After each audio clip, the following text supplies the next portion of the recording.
সমস্ত ভারতীয় দর্শনের মর্মস্থল, মানব জীবনের চিরন্তন দিশারি এবং আধ্যাত্মিকতার সূর্য শ্রীমদ্ ভগবদ্গীতা, যে গ্রন্থে ঈশ্বর নিজেই মানুষকে উপদেশ দিয়েছেন কিভাবে জীবনের যুদ্ধক্ষেত্রে স্থির থাকা যায়, কিভাবে কর্তব্য পালন করতে হয়, কিভাবে আত্মাকে জানা যায়।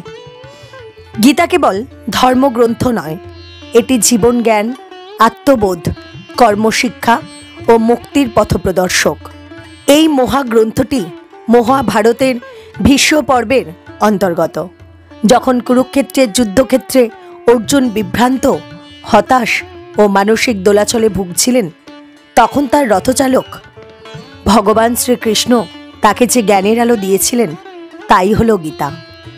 যুদ্ধক্ষেত্রে সেই রথই পরিণত হয়েছিল আধ্যাত্মিক বিদ্যালয়ে, আর শ্রীকৃষ্ণের মুখ নিঃসৃত বাণী হয়ে উঠেছিল জীবনের সর্বশ্রেষ্ঠ দর্শন। গীতার সূচনা এক বিষাদের মধ্য দিয়ে। অর্জুন, যিনি এক মহাবীর, যুদ্ধক্ষেত্রে এসে হঠাৎ ভেঙে পড়লেন। তিনি দেখলেন দুই দলে তার আত্মীয়, গুরু, বন্ধু, ভাই সবাই একে অপরের বিরুদ্ধে অস্ত্র তুলে নিয়েছে। অর্জুনের মনে প্রশ্ন, আমি কাদের বিরুদ্ধে যুদ্ধ করব? এরা তো আমার নিজেরই লোক। যখন জীবনে আমরা দ্বিধায় পড়ি, কর্তব্য বনাম মায়া, ন্যায় বনাম সম্পর্ক, তখন আমরাও অর্জুন হয়ে যাই। কিন্তু গীতা আমাদের শেখায় দ্বন্দ্ব জীবনের অবিচ্ছেদ্য অংশ, কিন্তু সেই দ্বন্দ্বই আত্মবোধের শুরু। বিষাদের মধ্যেই কখনো আত্মজাগরণ শুরু হয়, অন্ধকারের ভিতর দিয়েই আলোয় পৌঁছতে হয়। ভগবান শ্রীকৃষ্ণ অর্জুনকে বলেন, তুমি যা নিয়ে কাঁদছ তা নিয়ে জ্ঞানীরা কাঁদে না। আত্মা কখনো জন্মায় না, কখনো মরেও না। ভগবান আত্মার অমরত্ব, কর্তব্য কর্ম এবং জ্ঞান ও সংযোগের শিক্ষা দেন। তিনি বলেন, কর্ম করো কিন্তু ফলের আসক্তি রেখো না। এ এক অনন্য বার্তা। মানুষ কাজ করবে কিন্তু ফলের চিন্তা ছেড়ে দেবে, তাহলেই মন স্থির থাকবে আর আত্মা মুক্ত হবে। কর্মই তোমার অধিকার, ফল নয়। যে ফলের জন্য নয়, কর্তব্যের জন্য কাজ করে সেই প্রকৃত যোগী। ভগবান শ্রীকৃষ্ণ বলেন, কেউ কর্ম ছাড়া থাকতে পারে না, কারণ শ্বাস নেওয়া, বাঁচা, চিন্তা করা সবই কর্ম। তাই কর্ম থেকে পালানো নয়, বরং কর্মকে ঈশ্বরে অর্পণ করাই মুক্তির পথ। তখন অর্জুন জানতে চান, যদি জ্ঞানই সর্বোচ্চ হয় তবে কর্ম কেন? শ্রীকৃষ্ণ বলেন, জ্ঞান অর্জনের পূর্ব শর্তই হল নিঃস্বার্থ কর্ম। নিষ্কাম কর্মই মুক্তির সোপান। যে কর্ম করে ঈশ্বরের জন্য তার কর্ম পূর্ণ হয়, মনও শান্ত থাকে। আজও মানুষ কাজের চাপে, ফলের উদ্বেগে ক্লান্ত, কিন্তু গীতা বলে, কাজ করো কিন্তু মন যেন নিরাসক্ত থাকে, তাহলেই কাজ আনন্দ হয়ে উঠবে, বোঝা নয়। ভগবান শ্রীকৃষ্ণ বলেন, জ্ঞানযোগ আমি সূর্যদেবকে দিয়েছিলাম, সেখান থেকে রাজাদের মধ্যে প্রচলিত হয়েছিল, কিন্তু কালের গর্ভে তা হারিয়ে গেছে। তিনি বলেন, তিনি যুগে যুগে অবতার রূপে আবির্ভূত হন। যদা যদা হি ধর্মস্য গ্লানির্ভবতু ভারত, অভ্যুত্থানম ধর্মস্য তদাত্মানং সৃজামহম। এই শ্লোক মানব সভ্যতার সর্বোচ্চ আশ্বাস। যখনই অন্যায় বাড়ে, ঈশ্বর ন্যায় প্রতিষ্ঠার জন্য অবতীর্ণ হন। অবতার মানে ঈশ্বরের করুণা। যুগে যুগে ধর্মের রক্ষায় সত্যের আলো আসে। যে জ্ঞান মানুষকে নিজের আসল সত্তা চিনতে শেখায়, সেই জ্ঞানই মুক্তির পথ। অর্জুন প্রশ্ন করেন, কর্ম ত্যাগ ভালো না কর্মযোগ ভালো? ভগবান শ্রীকৃষ্ণ উত্তর দেন, যে ফলের আসক্তি ত্যাগ করে সে কর্ম করলেও সন্ন্যাসী। অর্থাৎ প্রকৃত ত্যাগ হলো মন থেকে ত্যাগ, বাহ্যিকভাবে সংসার ছেড়ে দেওয়া নয়, বরং আসক্তি ছেড়ে দেওয়াই হলো মুক্তির পথ। জ্ঞান ও কর্ম দুই এক সূত্রে বাঁধা। সৎ সন্ন্যাস হলো হৃদয়ে নিরাসক্তি। ত্যাগ মানে সংসার থেকে পালানো নয়, সংসারের মধ্যেই নির্বিকার থাকা। যে কাজ করে ঈশ্বর চিন্তায়, সেই সর্বদা মুক্ত। ভগবান শ্রীকৃষ্ণ বলেন, যে মনকে জয় করতে পারে সে নিজেকেই জয় করে। মন যদি শত্রু হয় তবে সে মানুষকে নিচে নামায়, আর যদি বন্ধু হয় তবে মুক্তির পথে নিয়ে যায়। ধ্যান মানে পালানো নয়, বরং চিন্তার মধ্যে স্থিতি আনা। ভগবান আরও বলেন, যে স্থানে মন স্থির হয় আত্মা সেখানে ঈশ্বরের সান্নিধ্য পায়। ধ্যান মানে হলো নির্জন স্থানে বসে শরীর স্থির রেখে মনকে ঈশ্বরের চিন্তায় নিবিষ্ট করা। মন শান্ত হলে আত্মা দীপ্ত হয়। ধ্যান মানে হলো ঈশ্বরের সঙ্গে নিজের সংলাপ। যে নিজেকে জয় করেছে সে পৃথিবী জয় করেছে। ভগবান শ্রীকৃষ্ণ বলেন, মৃত্যুর সময় যদি কেউ ঈশ্বরকে স্মরণ করতে পারে তবে সে মুক্তি লাভ করে। যে ব্যক্তি মৃত্যুর সময়েও আমাকে স্মরণ করে সে আমাকেই লাভ করে। জীবনের সবচেয়ে বড় রহস্য মৃত্যু, যা নতুন অর্থ পায়। কৃষ্ণ বলেন, মৃত্যুও এক দ্বার যা আত্মাকে পরম সত্যের দিকে নিয়ে যায়। মৃত্যু শেষ নয়, এটি নতুন সূচনা। যে ঈশ্বর চিন্তায় মৃত্যুকে গ্রহণ করে সে চিরজীবী। প্রতিদিন ঈশ্বর স্মরণে অভ্যস্ত হও, যাতে জীবনের শেষ মুহূর্তেও মন তার উপর স্থির থাকে। ভগবান বলেন, যে আমাকে একাগ্র চিত্তে ভজে আমি তার রক্ষক, যে আমাকে প্রেম করে আমি তারই। পাত্রং পুষ্পং ফলং তোয়ং যো মে ভক্তা প্রচ্ছতি, আমি সেই ভক্তির অর্ঘ্যই গ্রহণ করি। অর্থাৎ ঈশ্বর ভক্তির মূল্য জানেন, বস্তু নয়। একটি ফুল, একটি ফল, এমনকি এক ফোঁটা জলও যথেষ্ট যদি তা প্রেম ভরে দেওয়া হয়। ঈশ্বরের কাছে হৃদয়ের প্রেমই সর্বশ্রেষ্ঠ অর্ঘ্য। ভক্তি মানে আত্মসমর্পণ, ফলের আশা নয়। ভক্তি মানে ঈশ্বরের সঙ্গে ভালোবাসার সম্পর্ক, যেখানে প্রার্থনা মানে আলাপ নয় কোনো দাবি। ভগবান শ্রীকৃষ্ণ বলেন, আমি সূর্যের দীপ্তি, চন্দ্রের শীতলতা, বেদমন্ত্রের অক্ষর, গঙ্গার পবিত্রতা আর মানুষের বুদ্ধি। এই বিশ্বের প্রতিটি মহত্ব, সৌন্দর্য ও শক্তি সবই তাঁর এক ক্ষুদ্র প্রকাশ। যে যে জিনিসে মহিমা, শক্তি, সৌন্দর্য আছে জানবে তা আমারই অংশ। ঈশ্বর সর্বত্র প্রকাশমান, প্রকৃতির মাঝে, গুণের মাঝে, হৃদয়ের মাঝে। ঈশ্বর দূরে নন, তিনি তোমার প্রতিটি নিঃশ্বাসে। যা সুন্দর, যা সত্য, যা মহৎ, সবই তাঁর বিভূতি। ঈশ্বরকে সর্বত্র দেখা যায় এবং জীবনের প্রতিটি অভিজ্ঞতায়ও তাঁর উপস্থিতি অনুভব করা যায়। অর্জুন শ্রীকৃষ্ণকে বলেন, আমি তোমার সেই বিশ্বরূপ দেখতে চাই যেখানে তুমি সমগ্র বিশ্বকে ধারণ করো। কৃষ্ণ তখন অর্জুনকে দিব্য দৃষ্টি দেন।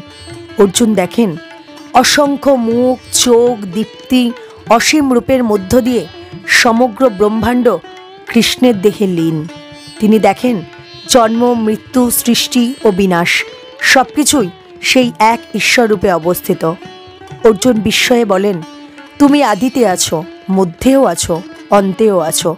তুমি সময়, তুমি বিনাশ, তুমিই করুণা। শ্রীকৃষ্ণ তার বিশ্বরূপেই বলেন, আমি সময়, যা সব কিছুকে গ্রাস করে। আর মানুষ উপলব্ধি করে আমরা কেউ আলাদা নই, আমরাও সেই অসীম শক্তিরই অংশ। ঈশ্বরের বিশ্বরূপ দেখলে অহং মুছে যায়।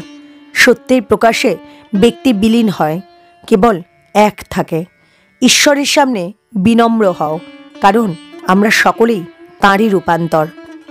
অর্জুন শ্রীকৃষ্ণের কাছে জানতে চান, যারা তোমাকে নিরাকার রূপে ধ্যান করে আর যারা তোমার সাকার রূপে ভজে, তাদের মধ্যে কে শ্রেষ্ঠ? শ্রীকৃষ্ণ বলেন, যারা একাগ্র চিত্তে আমাকে সাকার রূপে ভজে তারাই আমার সর্বাধিক প্রিয়। শ্রীকৃষ্ণ আরও বলেন, যে হিংসা করে না, সদয়, সংযত, সর্বত্র সমবৃত্তি রাখে, সেও আমার প্রিয় ভক্ত। যে সুখে দুঃখে সমান, যাকে কিছুতেই টলাতে পারে না, সেও আমার প্রিয়। সত্যিকারের ভক্তি মানে ঈশ্বরকে ভালোবাসা, না ভয় থেকে, না লাভের আশায়, বরং নিঃস্বার্থ প্রেমে। ভক্তি মানে ঈশ্বরের সঙ্গে বন্ধুত্ব। যে ভালোবাসে সে ঈশ্বরকে পায়। ভগবান শ্রীকৃষ্ণ ভগবদ্গীতায় ক্ষেত্র এবং ক্ষেত্রজ্ঞ নিয়ে একটি সুন্দর ধারণা দিয়েছেন। ক্ষেত্র মানে এই দেহ, মন, ইন্দ্রিয়, যা পরিবর্তনশীল। আর ক্ষেত্রজ্ঞ মানে আত্মা, যে এই দেহে অবস্থান করে কিন্তু এর অধীন নয়। শ্রীকৃষ্ণ বলেন, এই দেহ হলো ক্ষেত্র, আর যিনি এর জ্ঞানী তিনি ক্ষেত্রজ্ঞ। আমি সকল ক্ষেত্রের ক্ষেত্রজ্ঞ। অর্থাৎ আত্মা শুদ্ধ, অপরিবর্তনীয়। দেহ ক্ষয়প্রাপ্ত হলেও আত্মা অক্ষয়। মানুষ যখন বোঝে আমি দেহ নই, আমি আত্মা, যে নিজেকে দেহ ভাবা বন্ধ করে সেই মুক্ত।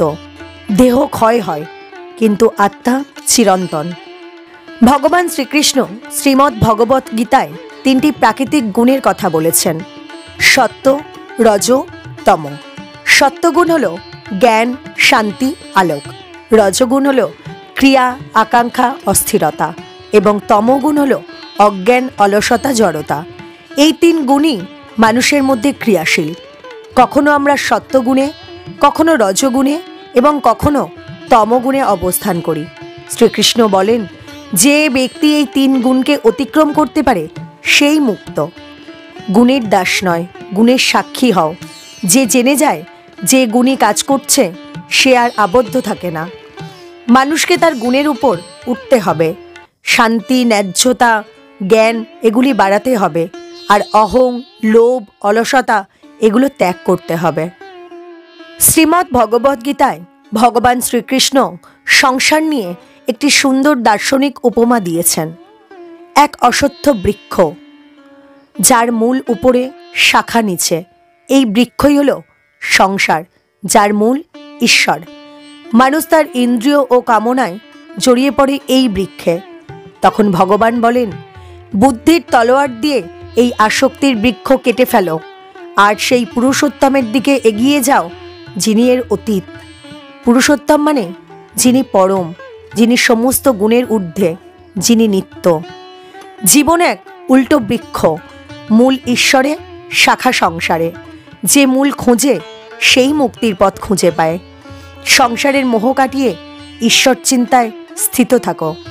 শ্রীমদ্ ভগবদ্গীতায় ভগবান শ্রীকৃষ্ণ আমাদের মানুষের মধ্যে 2টি মানসিক প্রবণতার কথা বলেছেন: দৈব সম্পদ এবং অসুর সম্পদ। দৈব সম্পদ হল অহিংসা, সত্য, সংযম, করুণা, বিশ্বাস, ক্ষমা। অসুর সম্পদ হল অহংকার, রাগ, লোভ, মিথ্যা, নিষ্ঠুরতা, হিংসা। ভগবান বলেন, দৈব সম্পদ মুক্তির পথে নিয়ে যায়, আর অসুর সম্পদ বন্ধনের দিকে। মানব জীবনের যুদ্ধ ভেতরে চলে। যে নিজের অন্ধকারকে জয় করে সেই সত্যের সৈনিক। নিজের মধ্যেকার অসুরকে চিনে তাকে জ্ঞান ও সদ্গুণ দিয়ে পরাস্ত করাই হলো আমাদের কাজ। ভগবান শ্রীকৃষ্ণ বলেন, মানুষের শ্রদ্ধা বা বিশ্বাসও 3 গুণে বিভক্ত: সাত্ত্বিক, রাজসিক, তামসিক। যে যেমন বিশ্বাস রাখে সে তেমনই হয়ে ওঠে। শ্রদ্ধ, স। মানুষ তার বিশ্বাসের মতোই। সাত্ত্বিক বিশ্বাস হলো যা প্রেম ও শান্তির দিকে নিয়ে যায়। রাজসিক বিশ্বাস হলো কামনা ও খ্যাতির দিকে নিয়ে যায়। তামসিক বিশ্বাস অন্ধকারের দিকে নিয়ে যায়। বিশ্বাসী মানুষের আসল পরিচয়: যে বিশ্বাসে ঈশ্বর আছে সে কখনো পথ হারায় না। যে জ্ঞান, দান ও তপস্যা ঈশ্বরে অর্পণ করে তার সাত্ত্বিক ও মুক্তিদায়ক, অন্যথায় তা কেবল অহংকারের প্রদর্শন। অর্জুন ভগবানকে প্রশ্ন করেন, ত্যাগ ও সন্ন্যাসের মধ্যে পার্থক্য কী? ভগবান বলেন, ত্যাগ মানে ফলের আসক্তি ত্যাগ করা, সন্ন্যাস মানে কর্তব্য কর্ম ত্যাগ করা। কিন্তু যিনি প্রকৃত জ্ঞানী কর্তব্যকর্ম ত্যাগ করেন না, শুধু ফলের আসক্তি ত্যাগ করেন। তিনি আরও বলেন, মানুষের স্বভাব অনুযায়ী 4 প্রকার কর্ম আছে: ব্রাহ্মণ, ক্ষত্রিয়, বৈশ্য, শূদ্র। কিন্তু মুক্তি সবার জন্য সমানভাবে প্রাপ্য। সর্বধর্মান পরিত্যাজ্য মামেকং শরণং ব্রজ, অহং তা সর্বপাপেভ্য মোক্ষয়িষ্যামি মা শুচ। অর্থাৎ সর্বধর্ম ত্যাগ করে আমাতে আত্মসমর্পণ করো, আমি তোমাকে সমস্ত পাপ থেকে মুক্তি দেব, ভয় করো না। আত্মসমর্পণই মুক্তির চাবিকাঠি।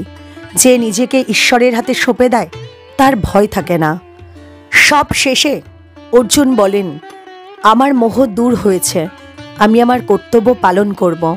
এই উপলব্ধি গীতার সমাপ্তি আর আত্মার জাগরণ। গীতা আমাদের শেখায় জীবন যুদ্ধক্ষেত্র, কিন্তু মন যদি স্থির থাকে তবে সবই জয় করা যায়। শ্রীকৃষ্ণ বলেন, ওঠো অর্জুন, দাঁড়িয়ে যুদ্ধ করো। এই যুদ্ধ কেবল বাইরের নয়, এটি নিজের ভেতরের অন্ধকারের বিরুদ্ধে যুদ্ধ। অহংকার, ভয়, লোভ, দুঃখ, মোহের বিরুদ্ধে যুদ্ধ। শ্রীমদ্ ভগবদ্গীতা কেবল ধর্মগ্রন্থ নয়, এটি জীবন বিজ্ঞান। যুগে যুগে কালান্তরে এই বাণী মানুষকে শিখিয়েছে কিভাবে অন্ধকারে থেকেও আলো খুঁজে নিতে হয়। যেখানে হতাশা, সেখানে গীতা বলে ওঠো, কর্মে ফিরে যাও। যেখানে ভয়, সেখানে গীতা বলে আত্মা অমর। যেখানে বিভ্রান্তি, সেখানে গীতা বলে ভগবানই চরম আশ্রয়। গীতা আমাদের শেখায়, কর্ম করো কিন্তু আসক্তি রেখো না, জ্ঞান অর্জন করো কিন্তু অহংকার রেখো না, ভক্তি করো কিন্তু প্রত্যাশা রেখো না। ভগবান শ্রীকৃষ্ণ যেন আজও আমাদের কানে কানে বলেন, তুমি দেহ নও, তুমি আত্মা, তুমি ক্ষণস্থায়ী নও, তুমি অনন্ত। আর এই উপলব্ধি আমাদের জীবনের মুক্তি। যে গীতা পড়ে সে জ্ঞান লাভ করে, যে গীতা বোঝে সে শান্তি পায়, আর যে গীতা প্রচার করে সে ঈশ্বরকে পায়। ভগবান শ্রীকৃষ্ণের সেই অনন্ত বাণী আজও মানবজাতির জন্য পথপ্রদর্শক। অর্জুনের মতো আজও আমরা শুনতে পাই, যা করছো তা আমার জন্য করো, আমি আছি, তুমি ভয় করো না।